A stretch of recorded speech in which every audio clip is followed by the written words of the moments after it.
nadie conoce con certeza. El origen del enigmático Giuseppe Balsamo, más tarde conocido como el Conde de Cagliostro, un hombre envuelto en el misterio y el ocultismo. Su vida fue una constante travesía entre ciudades europeas, ganando adeptos y detractores, coleccionando historias y leyendas a su alrededor. Su historia nos lleva a la Europa del siglo XVIII, un mundo de rituales secretos, sociedades místicas y la siempre intrigante búsqueda del poder a través del conocimiento esotérico. Nacido en 1743 en Palermo, Sicilia, Balsamo creció en una familia de recursos modestos. Desde muy joven mostró una personalidad inquieta y ambiciosa. Sus primeros años fueron una mezcla de aprendizaje formal y contactos con figuras que despertaron su interés en las artes ocultas y la alquimia, prácticas que en esa época eran vistas como una mezcla de respeto y temor. Sicilia, con su rica herencia de tradiciones mágicas y supersticiones, le brindó el ambiente propicio para formarse en estos saberes antiguos. Giuseppe, sin embargo, no fue un estudiante ordinario. Su carácter rebelde y su habilidad para manipular a otros lo llevaron a abandonar rápidamente la educación convencional y a buscar su fortuna por caminos no tradicionales. Pronto dejó Sicilia y comenzó una serie de viajes por diferentes países en los cuales adoptó el nombre que lo haría famoso, el Conde de Cagliostro. Adoptar un título nobiliario fue un movimiento estratégico. Con la imagen de la nobleza, Cagliostro ganaba prestigio e influía en la sociedad aristocrática, que siempre estaba ansiosa por descubrir secretos de poder y trascendencia espiritual. Así, Cagliostro comenzó a ofrecer sus servicios como sanador y alquimista, asegurando poseer conocimientos sobre remedios milagrosos, pociones que otorgaban larga vida e incluso métodos para transmutar metales en oro, algo que resonaba profundamente en la imaginación de su época. Este hombre de porte carismático y persuasivo logró ganarse el favor de figuras poderosas. Desde nobles hasta figuras religiosas, todos parecían fascinados por sus promesas de sanar males incurables y de revelar secretos alquímicos ocultos. En Londres, París y Berlín, Cagliostro se convirtió en una figura popular y respetada en algunos círculos, y a la vez sospechosa de otros. A través de sus conexiones, accedió a información privilegiada y secretos de las personas más influyentes, lo que le permitió mantener su reputación y construir una red de contactos útiles para sus planes. Uno de los capítulos más enigmáticos en la vida de Cagliostro fue su relación con la masonería. La Europa del siglo XVIII era un lugar de profundos cambios, y las logias masónicas representaban centros de pensamiento progresista y misterioso.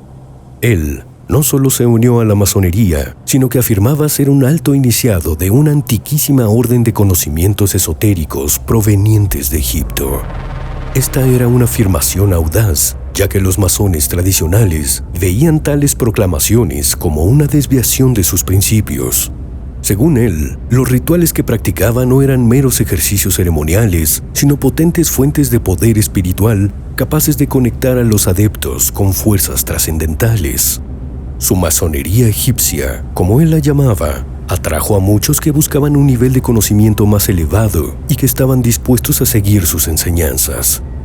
Cagliostro prometía iluminación espiritual, la capacidad de sanar y la posibilidad de trascender las limitaciones físicas. Los rituales eran solemnes y a menudo perturbadores, cargados de simbolismo y misterio. En estas reuniones, rodeadas de símbolos y palabras secretas, los participantes buscaban un sentido de propósito y poder. Para algunos, Cagliostro era un guía auténtico, una persona que les daba la esperanza de un mundo espiritual más allá de las reglas religiosas estrictas. Para otros, era simplemente un impostor aprovechándose de la desesperación ajena.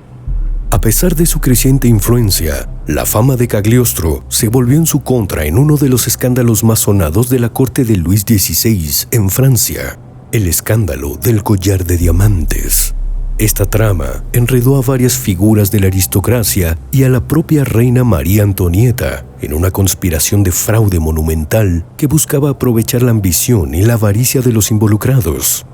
Aunque Cagliostro no jugó un rol directo, su cercanía a las personas implicadas y su fama de manipulador lo situaron rápidamente en el centro de la controversia.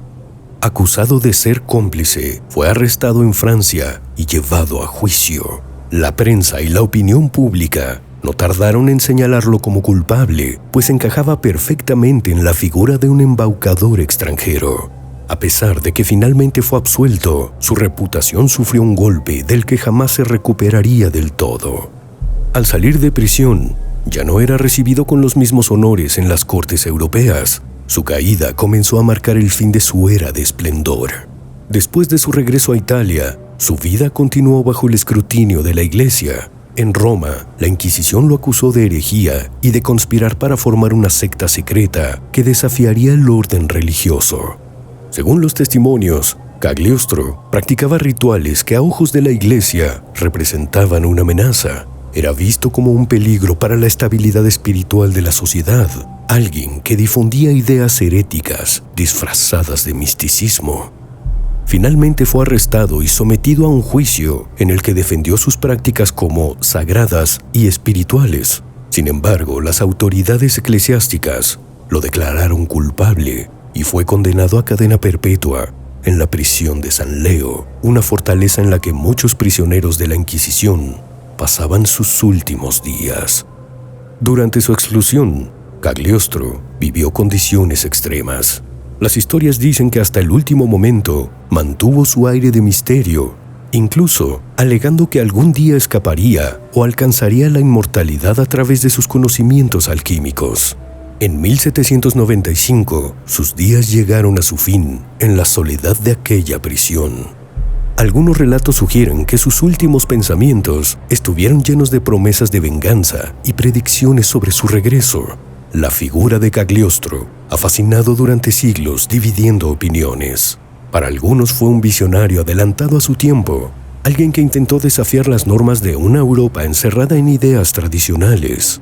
Para otros, no fue más que un hábil impostor, un hombre que manipuló la fe y la ignorancia de una sociedad deseosa de lo sobrenatural.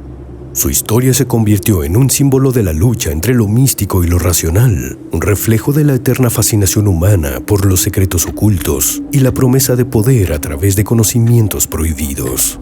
A pesar del tiempo, la leyenda de Cagliostro permanece viva como un recordatorio de que a veces la verdadera magia se encuentra en el misterio mismo de la historia.